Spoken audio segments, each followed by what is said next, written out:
Hello everyone, Voodoo here, and we are here today with my 11.1.7 guide for the Titan Disc Belt for Havoc Demon Hunter. Now I will cover how to get the belt in this video and kind of what it is, and then I will cover what powers you want to be using for Havoc Demon Hunter in these last patch here of the Season 2 of the War Within.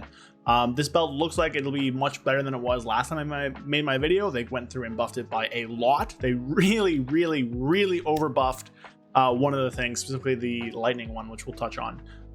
So yeah, it looks pretty strong. We'll probably use it into next tier and then replace it with maybe hero or myth track stuff. It's hard to say at this point. It's looking like Onyx Amulet, Circe's Circlet 2.0, Onyx Amulet 3.0. So is what it is. But make sure you like, comment, and subscribe. We are pushing for 15,000 subscribers, and I'm very confident we can hit that by the end of the year, which is going to be amazing.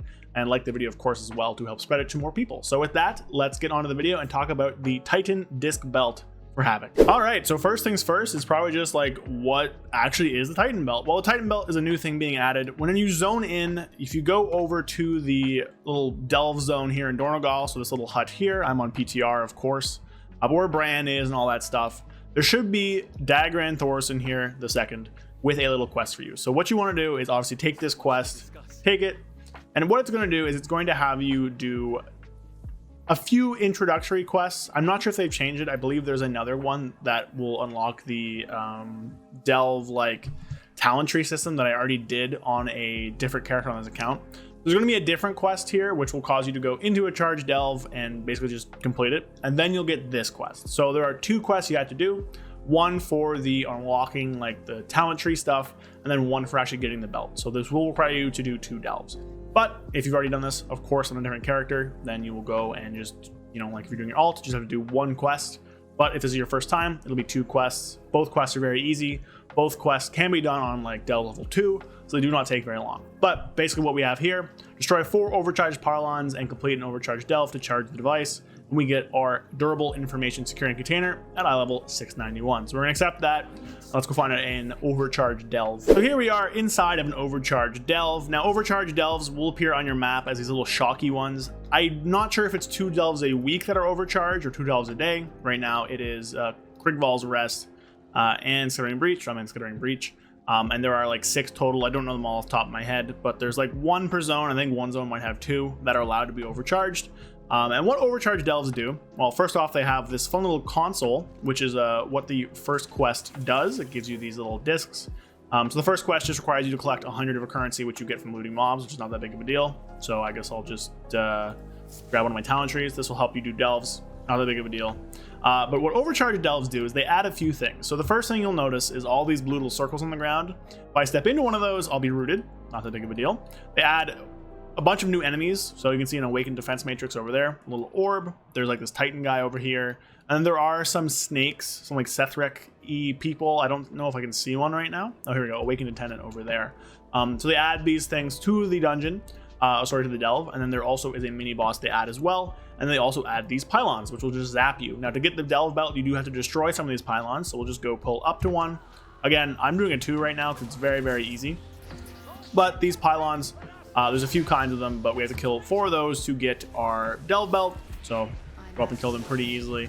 And you can see like this stuff's not very hard. Again, I am doing a 2 in full mythic gear, so it's not like a delve's gonna be very tough for me. But basically you're gonna go through and you're going to, you know, do your first quest by looting stuff. So we'll kill this pack and I'll show you the things you loot. Hopefully we can do this pretty quick. I'm just realizing in my single target talents, so this will take a little bit longer than normal, but whatever. So kill those things. We loot it. Titan disc shards are the new currency, so you have to collect 50 of these for the first quest, so pretty easy to do.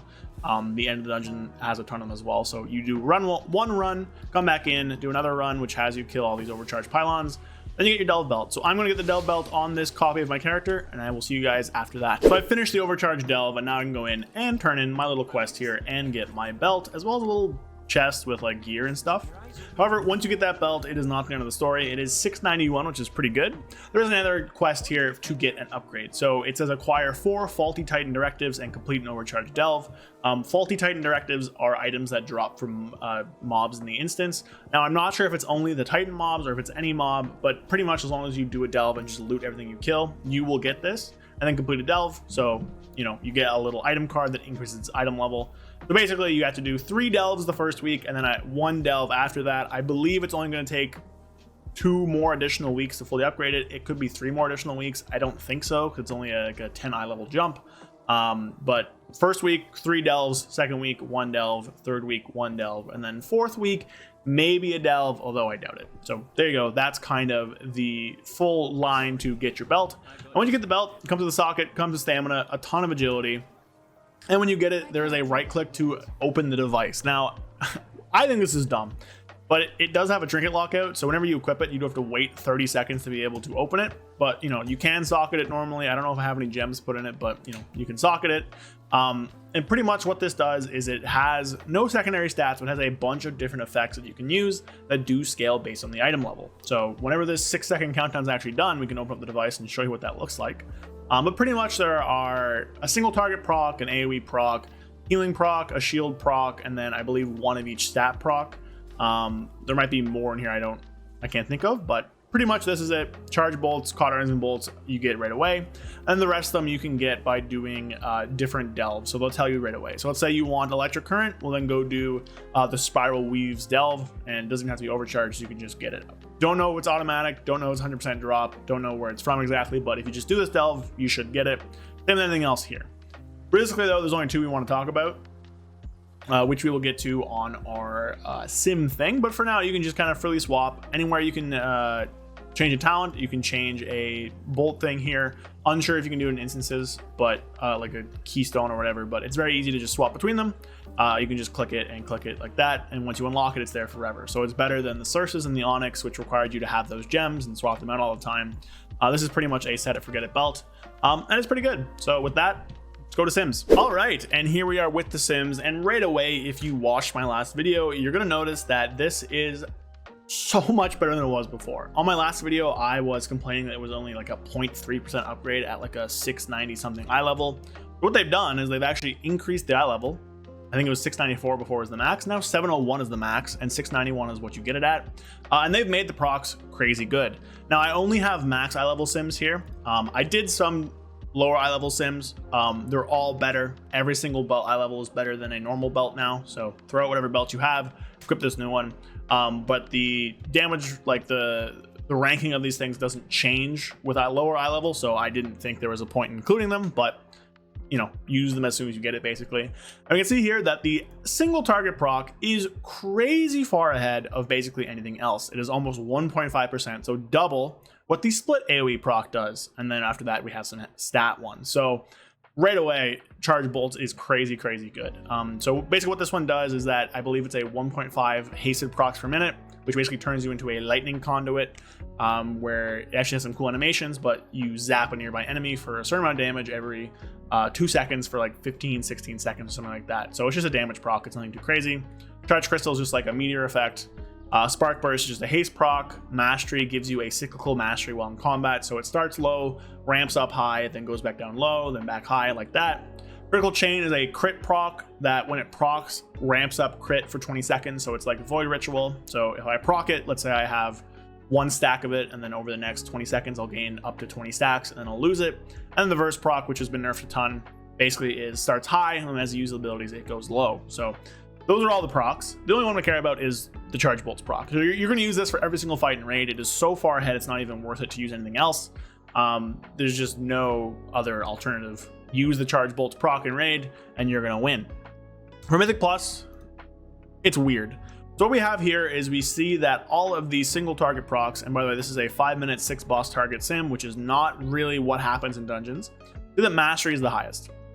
However, a lot of the times in dungeons, you're not going to fight 6 targets for 5 minutes. You're going to fight a boss. You're going to fight 2 bosses. You're going to fight, you know, a pack, and the pack will slowly die, leaving you with 2 or 3 things. And at those target counts, while, you know, this sims very well, you're going to have the charge bolts proc actually do a lot better.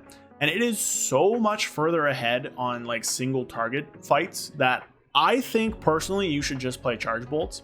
However, the highest AoE damage option is the cyclical mastery. I wouldn't really use the haste one because it's proc. It's like higher outside, but the average is going to be lower. Electric current's going to be much more consistent. I would just use charge bolts. I think it's going to be much more valuable to timing keys. It will help on bosses much more than mastery will. And of course, there's like 4 bosses, there's mini bosses, there's a lot of different things where you're fighting less than 6 targets for 5 minutes, which doesn't actually happen in Keys, where this will be better. We did some route sims. On those route sims, charge bolts is significantly ahead. I would just use charge bolts, but if you want to go for maximum possible AoE damage, an electric current will be your friend. However, you will lose out on single target. Now, if it's possible to swap inside of an instance, which again, I don't know. I haven't tried to do a key on PTR with no one there. That would be psychotic. But if that is possible, you can do some weird, funky stuff where, let's say, you do your big pulls with the mastery one, and then you swap to ST proc whenever you're doing a smaller pull, or you're doing like a boss or something like that. So if that's possible, that would be the tech. I don't know how that would look, but that would be the best tech. But again, I would recommend charge bolts for Mythic Plus as well, because the single target is so much better, because the low target count is so much better. But if you are going for the highest possible AoE damage, if you're fighting multiple targets for a prolonged period of time, then electric current will be your best friend. So to recap, single target, you want to use the single target proc 100% of the time. So every single raid fight, use this single target proc. It is so good. If they end up nerfing it, then use the split one, which is weird, by the way. In Mythic Plus, I would again use the charge bolts proc because of how much damage it deals on lower target counts and to single target bosses. But if you want to do the most AoE damage possible to just AoE packs, use the mastery one, knowing it's a lot worse on lower target counts and worse on bosses, which are present in Mythic Plus. If you can hot swap and do that in a key where you can just open it up and change depending on your pull, then you want to use both. Use the single target proc for bosses and for lower like target count pulls. Use the mastery proc for higher target count pulls. We'll see if that can happen. Again, I haven't tested it. I don't know. Other thing I want to mention that is just really funny. This is the split AoE proc. It is worse than no belt at 6 boss targets, which is so funny. It's like such a tuning fail, where it's 1.5% better in single target, but as soon as you add other targets, it's worse, which is hilarious. Like, that's really funny. They really messed up the tuning on that one. It's just crazy. So there you go. That is the overcharged belt. That's how you get it. Those are all the best ones. I hope you guys enjoyed the video. It doesn't require that many delves. I think total you have to do 5 or 6 delves over the course of a few weeks, which isn't really that bad. But again, like, if you really hate delves, you can just do 2s. Not that big of a deal. They shouldn't take you more than 5 or 10 minutes each. Like, it's not a lot of work, which really, not that bad. You just go in there, put some music on, put a movie on, whatever, blast it out. Well, not even a movie. It'll take like 10-20 minutes. So shouldn't take very long. Should be pretty easy to get for the like extra damage, and you do want to pick it up now. 3% is a lot. But yeah, there you go. So I will post like a note, I guess, if you can use it inside of instances and hot swap in a key, which means you will be hot swapping. If not, you'll probably just do a single target proc and do master if you want. But again, single target proc is 2% better on single target, which is crazy. But yeah, there you go. Belt's a little more complex than it was originally. Still very strong. Still definitely worth using and picking up and just like zapping things with. The animation's pretty cool. So let me know what you think. Let me know if you're using something different, or I don't know, if you hate that Blizzard does this stuff, whatever. And good luck getting it tomorrow, and hopefully it powers you to doing some crazy damage or some nice pulls in your keys. And I'll see you guys I'll see you guys again Friday for the next video. Peace.